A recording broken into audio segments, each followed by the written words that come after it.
Então é muito especial ter a Mia aqui com a gente, ela é psicóloga, e ela trouxe um conteúdo que, para mim, muitas vezes é difícil de entender o porquê, por exemplo, a dependência emocional faz com que a gente não consiga colocar limites. Tá, mas por quê? Da onde vem isso, sabe? Então, ela vai trazer os sintomas do que faz, né? O que lá na infância aconteceu com a gente, que hoje faz com que a gente se comporte de uma forma que nos prejudica sem a gente nem ter consciência. Por isso que eu falo que essa imersão é para nos despertar. Porque uma vez que desperta a nossa consciência, aí você vai escolher o caminho que você vai seguir, o que fazer diante disso, o que buscar para você melhorar no sentido de sair desse lugar, né, Mi? Seja muito bem-vinda, Mi. Eu vou já por aqui Obrigada. compartilhar a tela e fica à vontade, né, para você poder trazer para a gente o que você preparou com muito carinho e amor. Deus te abençoe. Obrigada. Amém. Gente, prazer. Meu nome é Milena. Eu sou psicóloga e de uns anos para cá eu me especializei nessa parte de feridas emocionais. Eu gostei muito, eu gosto muito de falar sobre as feridas emocionais, e o que a Cris falou é uma verdade. A gente não percebe, não sabe o que está acontecendo, não vem de onde, não sabe de onde vem, vai reagindo daquela maneira, e quando a gente toma consciência, a gente só consegue curar alguma coisa a partir do momento que a gente toma consciência. A gente não consegue ajustar o que a gente não sabe o que é. Então, quando você toma consciência, a partir dali a gente já começa a mudar e é tão bonito não é fácil, não é um caminho fácil, mas não é um caminho impossível. A partir da consciência que você toma, você sabe o que buscar, como se ajustar, e a partir dali as coisas são só melhora. Então eu queria começar dizendo de onde vêm o que são essas feridas emocionais, de onde elas vêm, e eu vou explicar de forma bem simples o que é cada uma e os sintomas dela. Então, essas feridas emocionais, elas não vêm do nada. Elas começam lá atrás, quando a gente era criança, lá nos nossos primeiros anos de vida. Porque a criança, ela tem um olhar muito grande para tudo e uma estrutura muito pequena para a interpretação. Então, um silêncio, uma ausência, uma palavra dita de forma mais dura pelos pais, pelos nossos cuidadores, pelos professores, até mesmo às vezes amigos, obviamente é muito mais comum essas coisas da infância virem a partir dos pais. Mas existem outras maneiras também. Às vezes na escola, às vezes um professor, às vezes um amiguinho da escola e pum, isso aí já começa. Então, se em algum momento essa criança, ela percebe que ela não está sendo vista, que ela não está sendo protegida, que ela não está se sentindo escolhida ou compreendida, aquilo já fica registrado dentro dela. E é assim que as feridas emocionais nascem. Não é que nossos pais foram vilões ou não tenham sido bons, não é isso. Mas eles também estavam fazendo o melhor que sabiam com o que eles tinham. Mas a gente, criança, não entende esse contexto. A gente entende sentimento. E aí o que acontece? A gente cresce, fica adulto, mas aquela partinha criança continua dentro da gente, reagindo a tudo que acontece. Então, às vezes a gente repete padrões nos relacionamentos, a gente se sabota quando está prestes a alguma coisa dar certo, ou a gente sente que a gente nunca é suficiente. E a gente acaba pensando, o que tem de errado comigo? E a verdade é que não tem nada de errado com a gente apenas aprendeu a sobreviver a partir dessas dores antigas. Essas dores não desaparecem com o tempo, então a gente pode crescer, a gente fica adulta, a gente fala, não, agora eu sou adulta, agora eu resolvo, não. Ela está lá dentro, guardadinha, e elas viram padrões inconscientes, né, são sempre inconscientes, e eles acabam dirigindo a nossa vida sem que a gente mesmo perceba. Mas existe um caminho de cura, sempre existe um caminho de cura. E a gente começa esse caminho a partir do momento em que a gente toma consciência. Como a Cris falou, a partir da a gente não consegue curar ou registrar nada que a gente não traga consciência. Quando a gente traz a consciência, é aí que começa o caminho da cura. Como eu disse, elas se formam na infância, e é importante dizer que eu falo, quando a gente registra aquilo que a gente entendeu, que a gente tinha estrutura para entender que nossos pais não foram vilões, e não foram. Mas é importante dizer que em alguns casos, a gente está falando de uma percepção real. A gente está falando de situações reais, situações graves, abuso, violência, abandono, que realmente aconteceram, isso é legítimo, isso é profundo e isso marca. Mas aqui eu estou falando mais da questão da criança se desenvolver a partir da percepção dela, não que o diferente não exista, exista sim. É muito triste e é mais difícil ainda, mas ainda assim a gente consegue. Então, se um pai, por exemplo, ele se afasta de uma criança, a criança pode entender, eu não fui importante. Se ela recebe muitas críticas, eu não sou o bastante. Se precisa crescer cedo demais, amadurecer cedo demais, posso não dar conta desse trabalho, posso não ser forte. Então, assim, não é realmente o que aconteceu, é o que a criança percebeu, entendeu, registrou e levou para a vida adulta.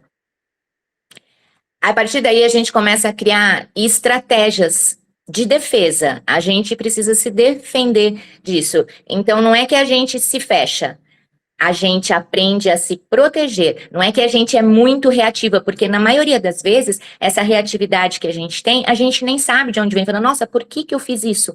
Por que eu reagi dessa maneira? É aquela criança que está reagindo, não somos nós. É a criancinha que está reagindo da maneira que ela sabia reagir naquela época. Né? Não estou nem dizendo de birra, tudo, mas tem muita mulher bem grandinha, porque ainda faz birra, sabe? E assim, é verdade. Isso não é ela. Isso é a criança dela que está reagindo. Essas estratégias a gente foi trazendo lá de trás, de quando a gente era criança, de quando a gente teve que se proteger daquele medo de rejeição, daquele medo de abandono. Então, a nossa mente foi criando estratégias para isso. E a gente responde, reage até hoje dessa maneira. Entender muda tudo, porque a menininha que faz birra, não é uma birra, é uma criança. Então, entender é tudo. E quando a gente começa a entender, quando a gente começa a tomar consciência, a gente consegue reagir melhor, lidar melhor. E evitar esse tipo de comportamento. As situações acontecem, batem na gente da mesma maneira e vão acontecer para o resto da vida, né? A vida é essa, a gente vai ter sempre as nossas questões, a gente vai ter sempre as nossas tensões, mas a gente vai aprender a reagir a essas feridas, a essas situações, no caso. Então, vou entrar agora na parte, nas 5 feridas já propriamente ditas, é a primeira que eu vou falar. Vou falar da injustiça, que é a que está aí na tela. Eu não consigo ler, eu não sei se vocês estão conseguindo ler bem, para mim aparece bem pequenininho. Se você quiser, eu leio para você, Mi, se você Não, quiser. não, eu só estou perguntando se vocês estão conseguindo ler. Tá. Então, essa ferida da injustiça, ela nasce quando a criança percebe que ela nunca foi o suficiente. Ela dá o melhor de si, é criticada, ela tira boas notas, ela obedece, ela é responsável, mas o reconhecimento ou não vem, ou vem com uma condição. Sempre pode melhorar. Sempre você pode fazer um pouquinho mais. Será que você não consegue mais um pouco? Então, ela aprende uma lição que para ela é muito dura. Se eu não for perfeita, eu não serei amada. Se eu não for perfeita, as pessoas não estarão comigo. Então, ela vira o quê? Ela vira uma pessoa rígida, autocontroladora e de exigência constante. Ela tem que se provar a vida inteira. Então, ela tem que ser perfeita. Porque senão vão sempre falar que é pouco. Então, isso vai aparecer na vida adulta de algumas maneiras.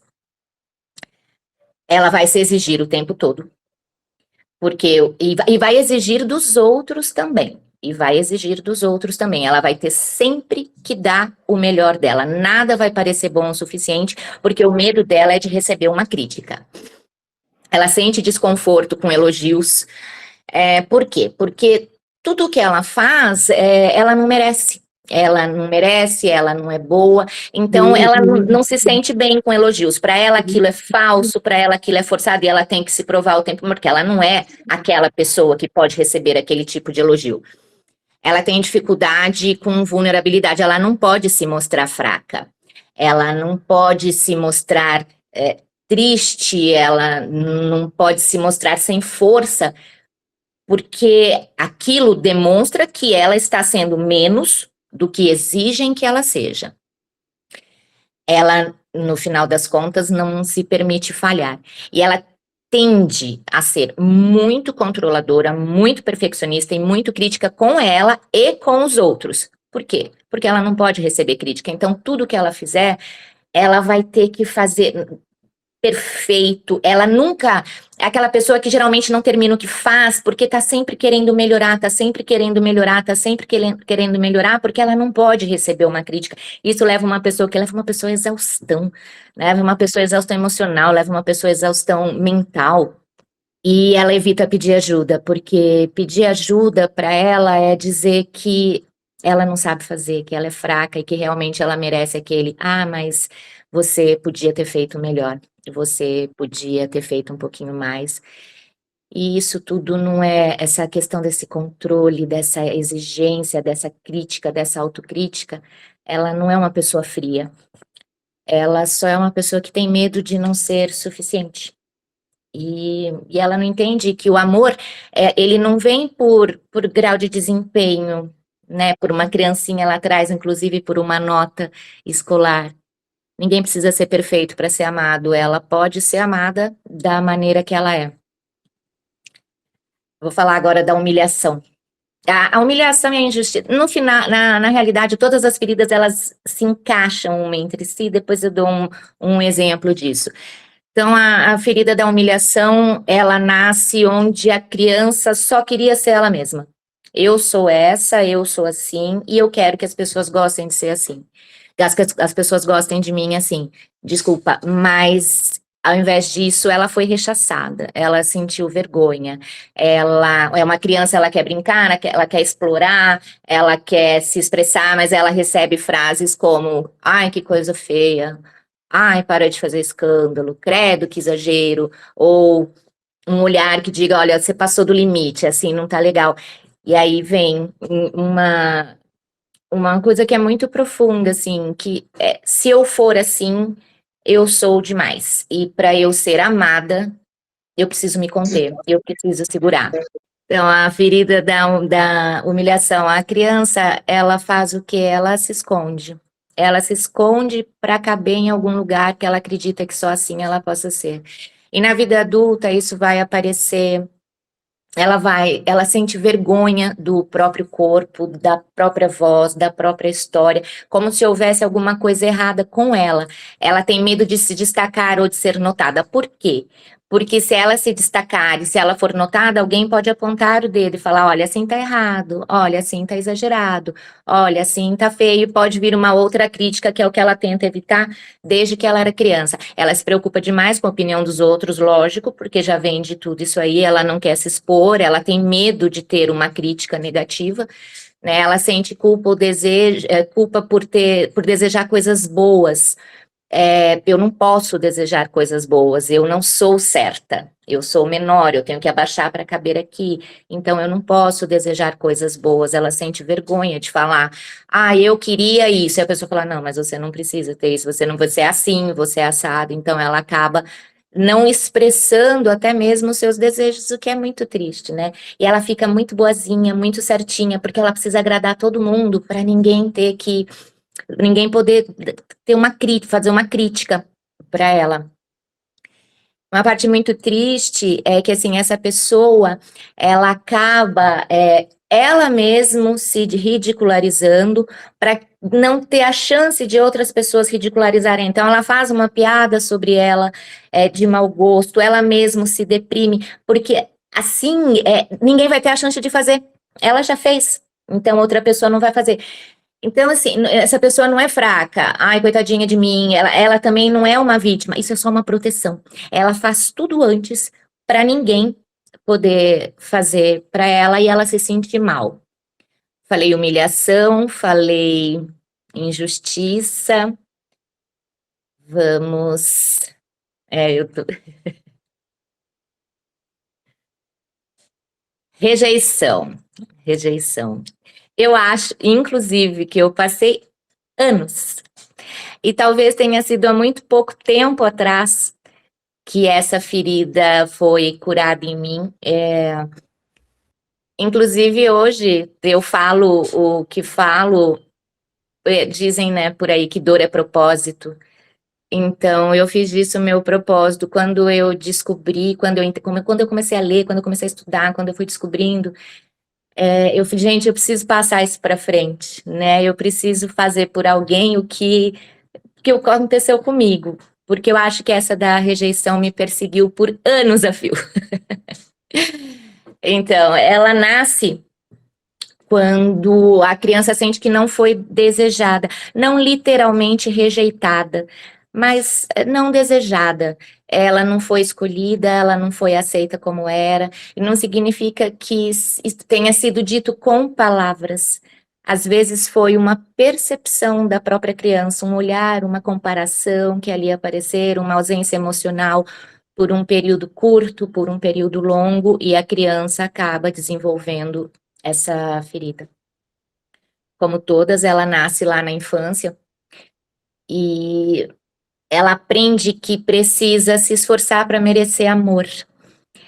É um pouco diferente da humilhação, onde a gente se diminui para receber amor, da injustiça, onde a gente se esconde para receber amor. Aqui a gente se esforça ao máximo para receber amor. É aquela mulher que precisa provar o tempo inteiro que ela é boa o suficiente, que ela é capaz, que ela consegue, que ela faz e que ela acontece. Ela faz mais do que precisa, ela se cobra demais, ela tenta ser impecável, porque no fundo ela teme não ser escolhida de novo. É aquela pessoa que fica desconfortável também quando recebe elogios, diferente da humilhação. Porque aqui, quando ela recebe, ela vai ter que fazer valer aquele elogio, ela vai ter que provar aquele elogio, então ela vai se esforçar mais uma vez para fazer com que aquele elogio que ela esteja recebendo é a mais pura verdade. Ela tem medo de confiar e depois ser descartada, são pessoas que entram em relações já com medo. Fica bem parecido com a ferida do abandono, que eu falo daqui a pouco, mas é um pouco diferente, porque ela entra numa relação, mas ela tem o medo o tempo inteiro de ser rejeitada. Então, ela vai ter que fazer, ela vai ter que provar, ela vai ter que acontecer, porque senão ela pode ser rejeitada. Em alguns outros casos, ela chega a nem entrar numa relação, porque ela tem tanto medo de ser rejeitada, que ela já prefere evitar esse sentimento, essa sensação, porque ela já foi rejeitada uma vez, de forma consciente ou não. Ela é uma pessoa, uma mulher que se compara sempre com outras mulheres. E nessa comparação, ela está sempre perdendo. Ela está sempre em desvantagem, como se ela estivesse competindo o tempo todo por um lugar. Lembra que eu falei? Ela tem que provar o tempo inteiro, ela tem que fazer o tempo inteiro. Então, ela precisa provar o tempo inteiro que ela é capaz, que ela pode fazer. E ela sai, geralmente quando entra numa relação e sai, ou não, às vezes quando nem entra, não é nem porque ela não quer amar, mas é porque o medo dela de ser rejeitada é tão grande, é tão profundo, que ela acaba muitas vezes sabotando essa relação. Ela comete pequenos erros ou grandes erros porque ela rejeitou e ela não foi rejeitada. Essa ferida vem de quando a criança se sente literalmente abandonada. Pode ser uma sensação interpretada ou não, como eu disse, às vezes tem realmente as coisas são bem mais profundas, né? Mas ela sente que ela foi abandonada. Então, é quando ela ficou sozinha, não foi aquela criança como a rejeição, que teve ali um pai e uma mãe, mas se sentiu rejeitada, se sentiu de um canto, não. É aquela criança que realmente o pai, ou a mãe, ou o cuidador não estavam ali. Então, ela se sente literalmente abandonada. Pode ter, é aquilo que eu acabei de falar, pode ser uma ausência física mesmo, uma ausência imaginada, ou um período curto ou um período longo. Então, essa criança aprende o quê? Que ficar sozinha é perigoso, que ser deixada dói demais, porque doeu nela. E na vida adulta isso aparece de formas muito claras. Aí entra, Cris, a dependência emocional, que você falou no começo. É a mulher que tem medo de ficar sozinha, mesmo quando está acompanhada, muito bem acompanhada ou mal acompanhada, ela tem medo de ficar sozinha. Existe sempre uma insegurança, é silencioso aquilo, como se aquela pessoa pudesse ir embora a qualquer momento. Isso está na cabeça dela. Tudo para ela é caótico. O tempo inteiro aquela pessoa pode ir embora, e ela tem pavor dessa pessoa ir embora. Ela se apega muito rápido e aí entra a dependência emocional. Porque quando ela encontra alguém que ela acredita que vai ficar, que ela merece que ele fique, que ela não vai embora, é aquela pessoa que vai fazer tudo para aquela pessoa ficar. Então ela vai, se num caso de relacionamentos abusivos, por exemplo, ela vai aceitar tudo aquilo, ela vai aceitar o mínimo. Quando existe o mínimo, em algumas vezes, ela vai aceitar migalhas, ela vai aceitar indiferença, porque o pavor que ela tem daquela pessoa ir embora é muito maior, a dor é muito maior do que a dor que ela está sentindo, muitas vezes dentro dessa relação. E eu falo relação, aqui no caso eu estou falando de relação amorosa, porque essas feridas elas vão aparecer muito mais dentro de uma relação amorosa, inclusive é dentro de uma relação amorosa em que realmente a gente aprende a viver mesmo, né? Porque até então a gente vem de relações parentais, onde os pais, a gente vive de acordo com o que eles pregam, a educação, a gente vive de acordo com a educação que eles passaram para a gente, não é a nossa casa, não é. A gente não costuma bater de frente com o pai, com os pais, perdi a palavra agora, não. Mas numa relação amorosa, é ali realmente que a gente cresce. É ali realmente que a gente vai. Então, quando eu falo das feridas dentro de uma relação, eu estou falando aqui bastante dentro de uma relação amorosa, é porque é ali realmente em que elas vão sair, em que elas vão se destacar e que a gente vai sentir o peso de cada uma delas. Então, essa pessoa é aquela pessoa que vai defender, vai desenvolver uma carência afetiva muito grande, uma dependência emocional muito grande, às vezes é escancarada, tipo, se você sair eu morro, e às vezes é sutil,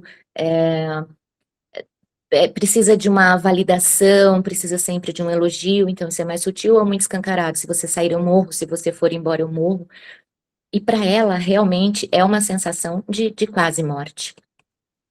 Ela sente muita angústia, quando uma pessoa demora para responder, por exemplo, ela manda uma mensagem, ela faz uma ligação, aquela pessoa, ali a mente dela já começa a trabalhar no caos. Vai me deixar, vai me abandonar, não quer mais saber de mim. E, gente, isso é sufocante. Isso é sufocante. Ela acaba permanecendo em relações assim que não trazem nada de bom para ela, que não nutrem, que dali ela não vai conseguir nada, mas porque perder a pessoa dói mais do que viver tudo que ela está vivendo. Ela faz de tudo para não ser deixada.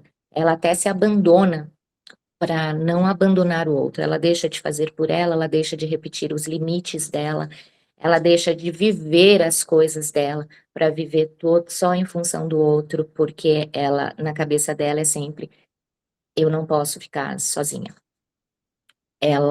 E quando ela chega no entendimento disso, quando isso realmente acontece, ela percebe que ela já é adulta e que ela não é mais aquela criancinha que foi deixada lá para trás, que pode aprender a ficar, mas primeiro por causa dela. Então, a rejeição e o abandono, você vê que são muito parecidos, né? A gente, não existe uma pessoa que não tenha uma ferida emocional, isso não existe.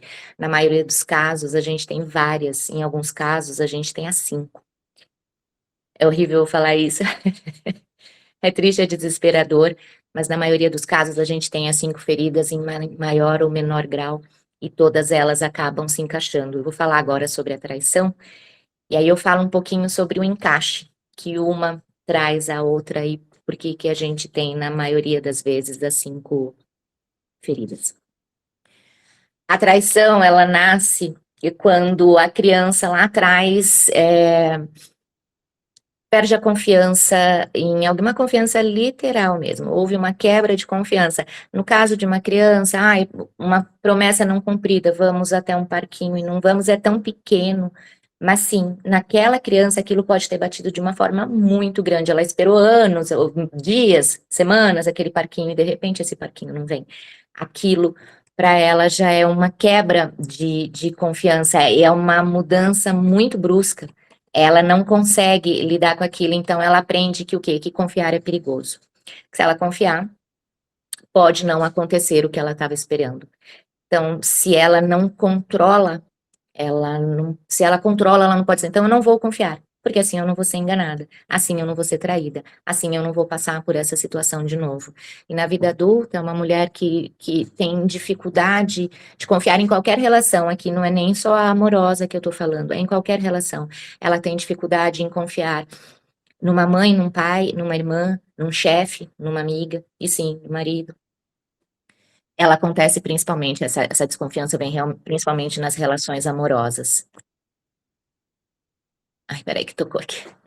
Ela sente uma ansiedade extrema quando ela perde o controle, porque lembra que eu falei que ela precisa confiar, ela precisa controlar, desculpa, porque se ela tem o controle, ninguém vai enganar ela. Então ela sente uma ansiedade absurda quando ela perde o controle, e essa ansiedade acaba acontecendo o quê?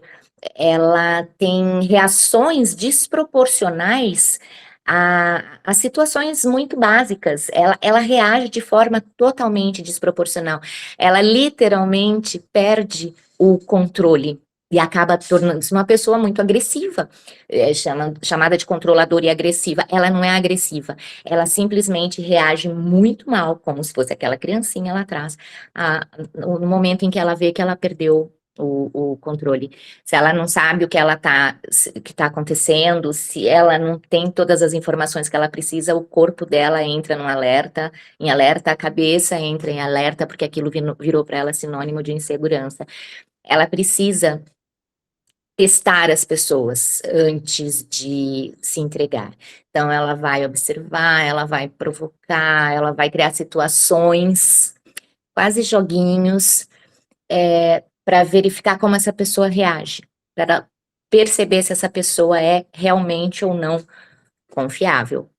E às vezes, se essa pessoa não reage da maneira como ela colocou esse tipo de teste de informação, do que quer que seja, ela reage de maneira bastante agressiva, é uma pessoa extremamente reativa, porque lembra que ela precisa ter o controle de tudo, ela precisa dar conta de tudo sozinha, por quê? Porque ela não confia que alguém possa fazer o que ela consegue fazer, então ela tem um trabalho para fazer, ela vai querer fazer sozinha, é uma pessoa que para trabalhar em equipe, é difícil, porque ela não sabe delegar, não porque ela não saiba delegar, ela não consegue confiar. Então, é aquela pessoa que vai ficar fisicamente exausta, não é nem mais tanto emocionalmente ou mentalmente, é fisicamente exausta, porque ela vai querer fazer tudo sozinha, porque ela não consegue acreditar que as outras pessoas vão fazer. Então, quando eu falo que a gente tem as 5 feridas numa pessoa só, obviamente, tem as que são as mais predominantes, as em maior grau ou em menor grau, mas se a gente parar para pensar, todas elas seguem uma sequência. Então, vamos pegar a primeira, que seria, a primeira eu digo, não é porque é nessa sequência, assim, a que eu estou falando. Se a gente pegar a primeira ferida, que é a rejeição, então, a pessoa que se sente rejeitada, ela tem medo também que aquela pessoa vá embora, porque se alguém rejeita, alguém vai embora. Então, entra aí também uma questão do abandono. Ela tem medo de ser abandonada, não só rejeitada, porque se alguém te rejeita, a pessoa vai embora. Quando você é abandonada, você tem a ferida do abandono, em que você tem medo de ser abandonado, então você faz, você acontece, você isso, você aquilo, você também tem sofre uma certa rejeição, porque se você não fizer isso, não necessariamente a pessoa vai embora, mas ela pode te rejeitar. Humilhação, injustiça e traição são totalmente interligadas. A pessoa que é traída, ela sofre também uma humilhação. E uma humilhação também é uma injustiça. Então, se a gente parar para pensar, todas elas estão muito interligadas. Não é possível a gente ter apenas uma. É possível curar as 5, mas não é possível ter apenas uma. E isso não quer dizer que nós sejamos fracas ou que sejamos menores, não, nós somos humanas, né? Nós somos iguais a qualquer outra pessoa. E elas não são, essas feridas não são defeitos e também não podem ser usadas como muletas, né? Então, muitas vezes eu já peguei muitas pessoas que falaram assim para mim, ah, mas é porque eu fui rejeitada, então eu agi assim, ele que entenda. Não, não. Ferida não é para ser usada nem como defeito, principalmente como desculpa ou muleta. Não, você tem a chance de se curar, você tem a chance de se transformar, você tem a chance de ser uma pessoa melhor. Ficar usando ferida como muleta não é o caminho para a cura, sabe? É entender que a gente é humana, né? A gente não é fraca, a gente não é defeituosa, a gente é humana. Em algum momento da vida, aquilo que a gente desenvolveu foi a melhor forma que a gente encontrou para sobreviver emocionalmente. Foi a maneira que a gente deu conta, foi uma defesa que a gente colocou na nossa frente para não sofrer, para não reviver aquela dor. Mas aquilo que você viveu lá atrás, ou aquilo que você vive, pode viver até hoje, ela só está te impedindo de viver de forma plena, sabe? Não cabe mais, a partir do momento em que a gente toma consciência disso, não cabe mais continuar dessa maneira.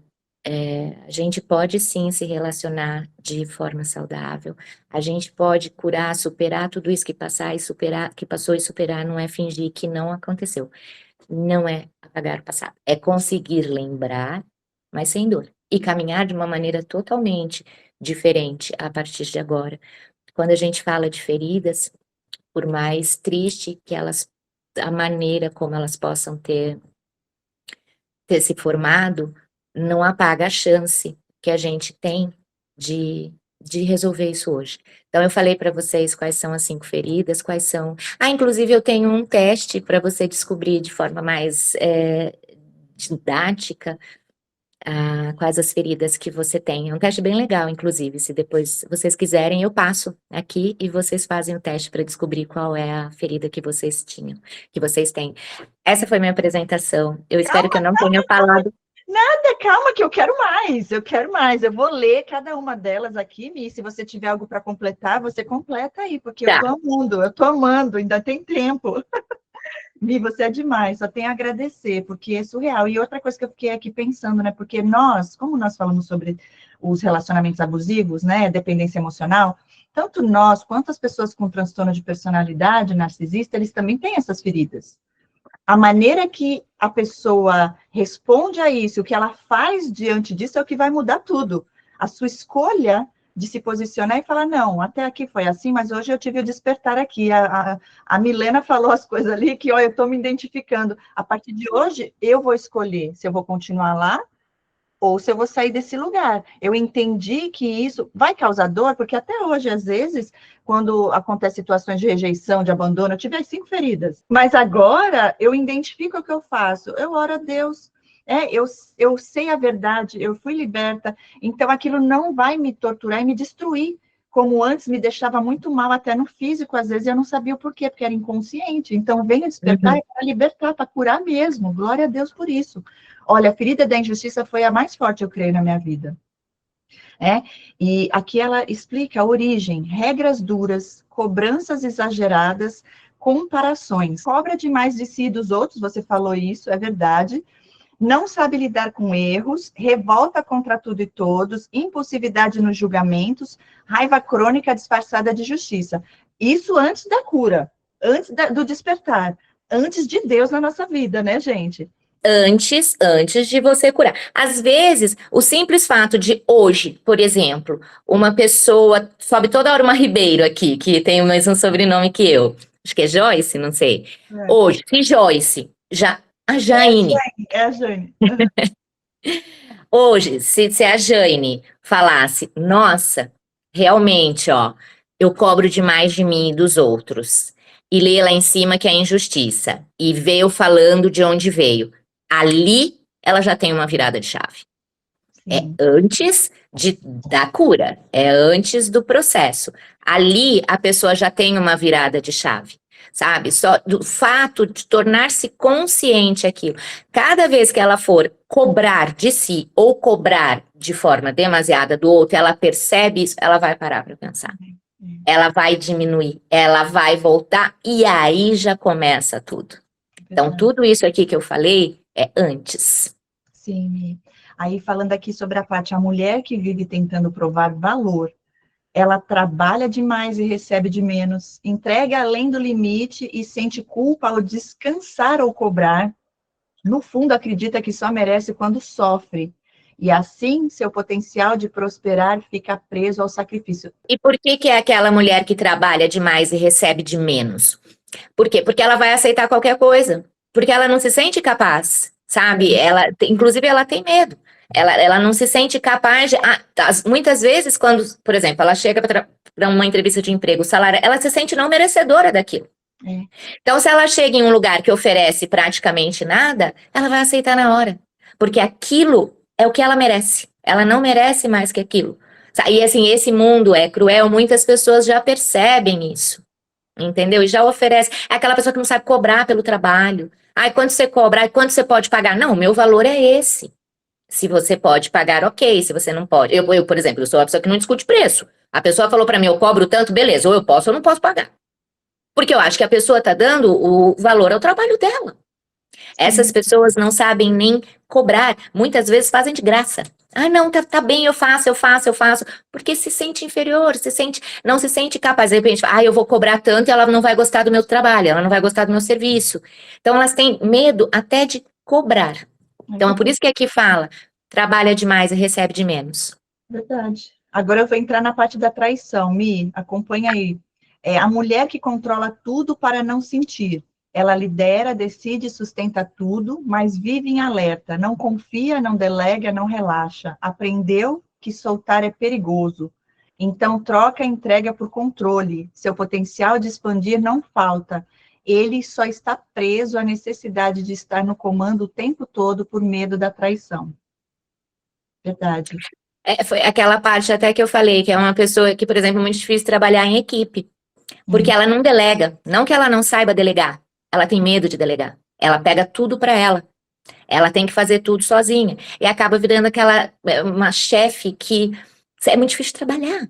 Porque além dela não delegar, ela fazer tudo, ela vai colocar no outro o que ele não fez. Só que ela não permite ele fazer, por medo dele não fazer certo. Porque para ela tudo tem que estar perfeito. Uau! Aí na traição diz a origem, né? Quebra de confiança com o genitor do sexo oposto. Isso é interessante. Então, eu coloquei essa parte, mas depois eu não fiquei só para ter ali como uma leitura mesmo. Existem teorias que, assim, já direto manda, esse aqui é o pai, você pode ver que na outra é da genitora, né? Em alguns atendimentos, quando a gente vai verificando ferida, isso, aquilo, eu pergunto, você consegue lembrar, você consegue entender, você consegue imaginar? E conta uma história, gente, cai o pai. E normalmente a ferida da traição vem do pai, interessante. Normalmente, não quer dizer que isso é uma regra, mas, assim, muitos estudos apontam, e quando eu faço atendimento, só para ver se está certo ou não, eu dou aquela perguntadinha, muitas batem, algumas não, mas muitas batem. Ok. Frase inconsciente, quem manda sou eu. Olha aí, é porque o controle, tem que ter o controle, ok? Aqui, quando fala a mulher que controla tudo para não sentir, não é sentir amor, não é isso. A mulher que controla tudo para não sentir, porque se ela não está controlando, ela lembra que eu falei, ela perde controle, ela tem reações absurdas, assim. Então, não é para não sentir amor, é para não sentir o medo. As faltas de controle dela dá um medo, lembra que eu falei que são mulheres extremamente ansiosas? Por quê? Porque esse medo é constante, esse controle tem que ser constante. Então, tudo nela gera ansiedade, gera crise, mas não é não sentir o medo. Ninguém quer sentir medo, o cérebro não quer sentir medo. Não sei onde, manda foto. Narcisista. Exato, e aí se não manda, é surto. E não é só narcisista que faz isso, né? Eu conheço uma pessoa na minha família que não é narcisista, ela fazia isso com o namorado. Onde você tá? Não sei o quê, manda foto. E aí são os traumas que ela teve também na infância, e onde que foi que a gente consegue tratar? Quando você entende o seu valor, quando você sabe que se a pessoa te trair e ela for embora, ela que está perdendo uma pessoa maravilhosa. Exatamente, Não tem que ter medo de exatamente. alguém te trair e ir embora, porque o problema está na pessoa que trai, não em você, é a pessoa que tem que se tratar, né? A pessoa que trai o outro, ela tem um vazio que ela tenta suprir de alguma forma as feridas com outras pessoas, por medo até, talvez, de ser traído também. É tanta coisa, né, que pode ser. É, não, a traição, no caso, assim, é uma história, às vezes quando eu começo a falar de traição em algum lugar, as pessoas me xingam. Não, não estou defendendo traidor, não estou defendendo traidora, não é nada disso. Eu só estou dizendo que, sim, a questão da traição tem outras questões por trás. Não que justifique, nada justifica. Não tem nem, assim, um dos atos mais desonrosos, mais egoístas para mim que existe é o da traição. Mas não estou justificando, mas sim, ele tem questões por trás. Por exemplo, a pessoa que tem a ferida da traição é tida como ciumenta. Aquilo não é ciúme. Não é que ela está, ai, tá me ligando, não para de me ligar, é ciumenta. Não, é controle. E controle não necessariamente seja ciúme. Sim. É por E isso que quando a gente entende, as coisas você começa a entender, nossa, eu não era ciumenta, eu não era uma doida ciumenta. é, Eu tinha uma ferida da traição, sim, né? Também exatamente. não justifica, mas Sim. E carências também. Também a pessoa pode trair porque ela tem carência. Ela pode estar num relacionamento abusivo e ela se sente um lixo. E aí vem um príncipe que aparece, que é outro pior ainda, e a mulher pode cair. Aí é onde entra também a parte nossa com Deus, de valores, de princípios, né? Que isso também vai fazer com que a gente mude, porque não é o outro, somos nós, é nós e Deus. Então, ó, eu errei, eu fiz isso. Aí você começa a se analisar. Quando o cara está num relacionamento, é um narcisista, por exemplo, muitas vezes eles fazem a mulher ver e saber que eles estão traindo ela, porque ele quer humilhar, destruir a autoestima e ver que ela vai ainda assim continuar lá. Quando você falou da ferida do abandono, que eu vou passar para ela em seguida, muitas pessoas que têm transtorno borderline têm esse medo de abandono, essa ferida de abandono, ao ponto de falar que se você me deixar, eu me mato. E muitos narcisistas usam disso para a pessoa que tem um sentimento de culpa se sentir responsável por ele talvez fazer isso, ele sabe que ele não vai fazer, porque a maioria só usa para manipular, e a mulher acaba ficando lá por medo dele fazer alguma coisa e se sentir depois responsável pelo ato dessa pessoa. E eu sempre falo, chama lá o disque suicídio, porque aí vai lá ajudar ele, quem tem já estudo para isso. Se ele estiver te manipulando, ele vai passar a maior vergonha, nunca mais ele vai falar isso. E se ele estiver falando sério, você fez o que você tinha que fazer, ajudar o ser, né? Olha, para finalizar aqui, traição, então, precisa estar no controle, dificuldade de confiar, orgulho e autoritarismo, impaciência, mais explosões emocionais e sempre quer provar algo para alguém. Cada ferida emocional tem sua origem específica e manifesta sinais únicos em nossa vida. Reconhecer esses padrões é o primeiro passo para a cura. Rejeição, origem, experiências intrauterinas ou rejeição materna. Frase inconsciente, eu nem deveria estar aqui. Uau, forte, hein? Insegurança escondida sob a máscara da perfeição, medo de aparecer, autoexigência sufocante, isolamento afetivo, evita errar, evita amar. A mulher que se encolhe para caber, ela é sensível, inteligente e visionária, mas silencia ideias, desejos e sonhos. Não porque não sabe, mas porque tem medo de ser vista e rejeitada de novo. Enquanto foge, seu potencial criativo fica invisível. Forte, Mi. Essa parte intrauterina e rejeição materna não é também uma coisa via de regra, né? não. Ok, origem, pai ou figura masculina ausente emocionalmente. Eles costumam dizer no caso do pai, porque assim, é o pai que sai, até então, não, pelo menos da nossa geração, né? Era o pai que Sim, saía para trabalhar, era o pai que viajava e não voltava porque estava trabalhando. é, Então, assim, a ausência paterna, principalmente nos primeiros meses, assim, ainda mais porque a gente necessita da mãe, né?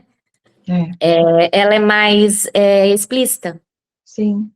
Frase inconsciente, eu aguento tudo, mas só não me deixe. Uau! Ó, a dependência emocional.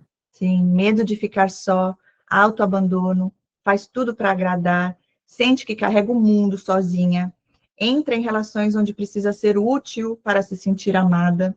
A mulher que aguenta tudo em silêncio, ela aguenta mais do que deveria e suporta o insuportável. Tem medo de romper e ficar só. Ela chama de força o que, na verdade, é medo de perder ou ser abandonada. Seu potencial de crescer com apoio já virou sobrevivência. Isso aqui é libertador, Mi. Muito obrigada, Mi. Muito obrigada mesmo. Sim. Sim, o carinho, nosso carinho, né? A gratidão por você ter trazido aqui esse conteúdo tão profundo, tão libertador, tão poderoso. E eu sei que teremos muitos testemunhos também sobre essa parte, porque tem coisas que é difícil da gente entender, mas aí quando vem o despertar, gente, nossa, não tem palavras que expresse, né? O que acontece nesses momentos. Lindo demais.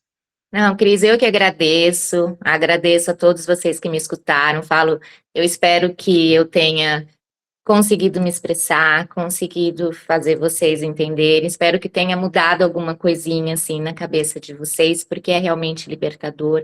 Eu não vou dizer que a cura, então a vida é mágica, não. As coisas vão continuar acontecendo, as questões da vida vão continuar surgindo, essa é a vida.